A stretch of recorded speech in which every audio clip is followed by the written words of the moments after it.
નમસ્કાર દર્શક મિત્રો, આપ જોઈ રહ્યા છો ટીવી ન્યૂઝ ગુજરાતી। હવે જોઈએ અગત્યના સમાચાર। જીએસટી ઘટ્યો પણ વસ્તુના ભાવ પહેલા જેટલા જ। સ્ટિંગમાં ખુલાસો। ગુજરાતના મોટા શહેરોમાં રિયાલિટી ચેક। વેપારીએ કહ્યું, નવો સ્ટોક આવશે પછી જ ભાવ ઘટાડીશું।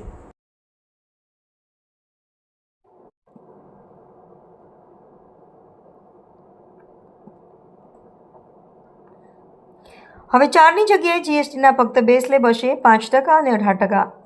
આનાથી સાબુ, શેમ્પૂ, એસી કાર જેવી આવશ્યક વસ્તુઓ સસ્તી થશે। સરકારના નિર્ણય બાદ જનતાને આનો કેટલો ફાયદો થાય છે તે જાણવા માટે ગુજરાતના 4 શહેરો અમદાવાદ, વડોદરા, સુરત અને રાજકોટમાં રિયાલિટી ચેક અને સ્ટિંગ ઓપરેશન કર્યું, જેમાં ચોંકાવનારો ખુલાસો થયો છે। અગાઉ સરકારે જણાવ્યું હતું કે જૂના સ્ટોક પર એમઆરપી વધારે હોવા છતાં આ માલ નવા દરે બજારમાં મળશે।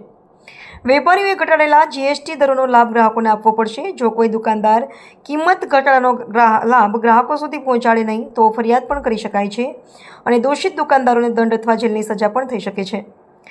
સરકારે એવું પણ કહ્યું હતું કે દુકાનદારો, વેપારીઓ જૂનો સ્ટોક નવા ભાવે વેચશે અને ખોટ જશે તો તેને એડજસ્ટ કરી અપાશે। જોકે આમ છતાં મોટાભાગના દુકાનદારો, વેપારીઓ ભાવ ઘટાડવા તૈયાર નથી। સુરતમાં શેમ્પૂ અને હેર ઓઇલનો જૂનો ભાવ જ ચૂકવવો પડ્યો। સૌથી પહેલા સુરતના ઉધના વિસ્તારમાં પહોંચી અહીંના એક જનરલ સ્ટોરમાં શેમ્પૂ અને હેર ઓઇલના ભાવ જાણવાનો પ્રયાસ કરવામાં આવ્યો।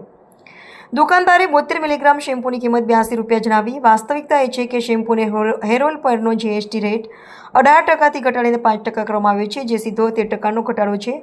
પરંતુ દુકાનદારે સ્પષ્ટપણે જણાવ્યું કે આ ભાવ જૂના સ્ટોકના છે। જ્યારે તેમને પૂછવામાં આવ્યું કે નવા દર પ્રમાણે ભાવ કેમ નથી, ત્યારે તેમણે જવાબ આપ્યો, અત્યારે અમારી પાસે જે સ્ટોક છે તે જૂના જીએસટી રેટ પ્રમાણે જ ખરીદવામાં આવ્યો છે। જ્યાં સુધી આ સ્ટોક ખાલી નહીં થાય ત્યાં સુધી અમે જૂની કિંમતે જ વેચાણ કરીશું। નવા સ્ટોકનો ઓર્ડર આપી દેવામાં આવ્યો છે અને જ્યારે તે આવશે ત્યારે નવા જીએસટી દર પ્રમાણે વેચાણ થશે। આ જવાબ તેમણે હેર ઓઇલ માટે પણ આપ્યો। વર્તમાનમાં જે સ્ટોક છે તે જૂના ભાવે જ વેચાઈ રહ્યો છે। ઉધના પછી અઠવાલાઇન્સ વિસ્તારમાં પહોંચ્યા, જ્યાં એક સ્ટેશનરી શોપ પર રિયાલિટી ચેક કરવામાં આવ્યું। અહીં પેન્સિલના ભાવ ચેક કર્યા તો પેન્સિલ પરનો જીએસટી 12%થી ઘટાડીને 0 કરવામાં આવ્યો છે। આ એક મોટી રાહત હતી, કારણ કે આ સીધો 12%નો ઘટાડો હતો, જે વિદ્યાર્થીઓ અને વાલીઓ માટે ખૂબ ફાયદાકારક સાબિત થઈ શકે તેમ હતું। પરંતુ સ્ટેશનરીના માલિકને જ્યારે અંગે પૂછ્યું ત્યારે તેમણે પણ આ જવાબ આપ્યો। તેમણે 10 પેન્સિલના એક બોક્સની કિંમત ₹60 જણાવી, જે જૂના જીએસટી દર પ્રમાણે જ હતી। જ્યારે તેમને નવો દર વિશે પૂછવામાં આવ્યું ત્યારે તેમણે જણાવ્યું કે નવા ભાવની પેન્સિલ 2 દિવસ પછી જ મળશે। અમદાવાદના ગોળલીમડા વિસ્તારમાં પહોંચી અહીં એક સ્ટેશનરીના વેપારીને પેન્સિલનો ભાવ પૂછતા 10 પેન્સિલના બોક્સનો ભાવ ₹60 કહ્યો હતો। વસ્તુના વજનમાં વધારો કરાય છે, ભાવમાં કોઈ ઘટાડો કરાતો નથી। વડોદરામાં કારેલીબાગ વિસ્તારમાં કરિયાણાની દુકાનના વેપારીએ હેર ઓઇલની બોટલની કિંમત ₹150 કહી, તે જૂના જીએસટી પ્રમાણે હતી।